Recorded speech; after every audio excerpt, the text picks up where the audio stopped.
বর্তমানে বাংলাদেশের ভিতরে রাসেলস ভাইপার নামের একটা সাপ বিভিন্ন জায়গায় ছড়িয়ে পড়েছে।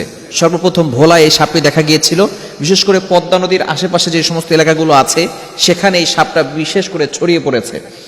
বিভিন্নভাবে জানা গিয়েছে এই সাপ কিন্তু প্রায় 20 থেকে 40টা থেকে 80টা পর্যন্ত বাচ্চা দিয়ে থাকে, তার বংশবিস্তার খুব বেশি করছে এবং সেটা পৃথিবীর ভিতরে অন্যতম একটা বিষাক্ত প্রাণী, বিষাক্ত একটি সাপ, যেটা কোনো মানুষকে যদি কামড় দেয় তাহলে কিন্তু সে বাঁচে একেবারে খুব অল্প সময় এবং বুঝতেও পারে না যে সে অনেক ক্ষতির ভিতরে চলে যাচ্ছে।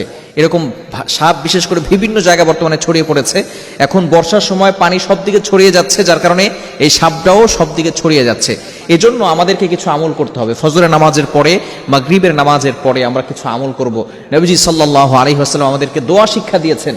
1500 বছর আগে নবীজি সাল্লাল্লাহু আলাইহি ওয়াসাল্লাম আমাদের জন্য দোয়া শিখিয়ে দিয়েছেন, যাতে করে আমরা অনিষ্ট থেকে, আল্লাহ তাআলা যত প্রাণী রয়েছে, বিষাক্ত যে সাপ আছে, বিচ্ছু আছে, এগুলো থেকে যাতে করে আমরা আল্লাহর কাছে আমল করে এগুলো থেকে রক্ষা পেতে পারি। বর্তমানে কিন্তু আস্তে আস্তে ঢাকার ভিতরে এই সাপগুলো চলে আসতেছে। বিশেষ করে আমরা যারা শহরে বসবাস করি তারা মনে করছি আমরা তো সেফ আছি। আমরা অনেক সময় ভিডিওতে দেখি যে কমোটের ভিতরে সাপ উঠে চলে আসে।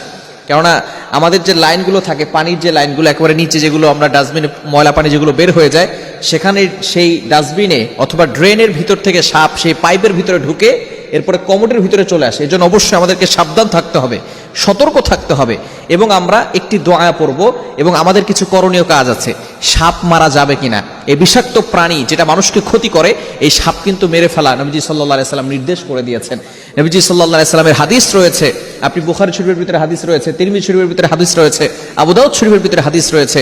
নবীজি সাল্লাল্লাহু আলাইহি সাল্লাম আম্মা জান আয়েশা রাদিয়াল্লাহু তাআলা আনহা তিনি বলেন, আমারা রাসূলুল্লাহ সাল্লাল্লাহু আলাইহি ওয়াসাল্লাম বিকাতলি জিত্তুফিয়াতাইন, সাদা দুইটি রেখা বিশিষ্ট যে সাপগুলো আছে, বিষাক্ত যে সাপগুলো আছে, এগুলো রাসূল সাল্লাম হত্যা করার জন্য নির্দেশ করে দিয়েছেন। এই ক্ষেত্রে আপনি যখনই সাপ দেখতে পাবেন তখনই আপনি এটাকে মারার চেষ্টা করবেন এবং যাতে করে সেখান থেকে পালিয়ে না যান। নবী সাল্লাল্লাহু আলাইহি ওয়াসাল্লাম জানিয়ে দিয়েছেন যে এটাকে ভয় করবে এবং সেখান থেকে পালিয়ে চলে যাবে, তাহলে কিন্তু অন্য মানুষ কঠিন বিপদে পড়ে যেতে পারে। এই জন্য রাসূল সাল্লাল্লাহু আলাইহি ওয়াসাল্লাম বলে দিয়েছেন সে আমাদের দলের অন্তর্ভুক্ত নয়। এই জন্য এই ধরনের বিষাক্ত প্রাণীগুলো মারা যাবে। কোনো প্রাণী কিন্তু মারা যায় না, তবে যেটা বিষাক্ত প্রাণী মানুষের ক্ষতি করতে পারে এগুলো কিন্তু মারা যাবে। এই ক্ষেত্রে আমরা কি আমল করতে পারি? ফজরের নামাজের পরে 3 বার পড়বো এবং মাগরিবের নামাজের পরে 3 বার পড়বো। তিরমিজি শরীফের 3604 নম্বর হাদিসের ভিতরে রয়েছে। দোয়াটি খুবই ছোট্ট একটি দোয়া, আউযু বিকালিমাতিল্লাহিত তাম্মাতি মিন শাররি মা খালাক, আউযু বিকালিমাতিল্লাহিত তাম্মাতি মিন শাররি মা খালাক। খুবই ছোট্ট একটি দোয়া। আপনি আল্লাহর কাছে আশ্রয় প্রার্থনা করছেন, আল্লাহর যত সৃষ্টি রয়েছে সকল সৃষ্টির ভিতরে যেগুলো থেকে মানুষকে ক্ষতি করে, এমন সকল ক্ষতি থেকে আপনি আল্লাহর কাছে আশ্রয় প্রার্থনা করছেন। ফজরের নামাজের পরে 3 বার পড়বেন, মাগরিবের নামাজের পরে 3 বার পড়বেন। হযরতে আবু হুরায়রা রাদিয়াল্লাহু তাআলা আনহু থেকে হাদিসটি বর্ণিত হয়েছে এবং এই হাদিসের নিচে লেখা আছে, সুহাইল রাহমাতুল্লাহি আলাইহি তিনি বলেন, আমরা নবীজির শিখানো এই হাদিসটি পড়তাম, আমাদের ঘরে সবাই আমলটি করত।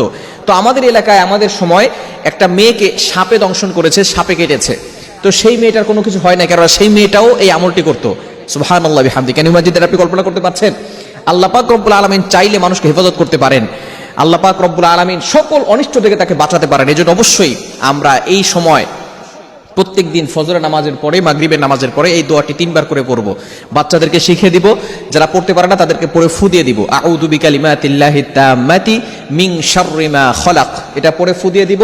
শুধু তাই না, আমরা সতর্ক থাকবো, যে যেখানেই থাকি না কেন একটু সতর্কভাবে চলাফেরা করার চেষ্টা করব এবং ঘরের ভিতরেও ঢোকার সময় আমরা চোখ কান খোলা রাখবো, টয়লেটে প্রবেশ করার সময় চোখ কান খোলা রাখবো, সেখানে দেখে এরপরে আমরা সবকিছু সব জায়গায় করার চেষ্টা করবো। কারণ সতর্ক থাকা এটাও কিন্তু রাসূলুল্লাহ সাল্লাল্লাহু আলাইহি ওয়াসাল্লামের অন্যতম একটি সুন্নাহ। এজন্য আমরা সতর্ক থাকবো এবং এই ধরনের বিষাক্ত সাপ যেখানেই পাবো সেখানে আমরা রাসূল সাল্লাল্লাহু আলাইহি ওয়াসাল্লামের আদেশ অনুযায়ী তাদেরকে, যাতে করে মানুষ এর অনিষ্ট থেকে বাঁচতে পারে, তাদেরকে আমরা দুনিয়া থেকে বিদায় করতে পারবো। এটা রাসূল সাল্লাল্লাহু আলাইহি ওয়াসাল্লামের সুন্নাহ।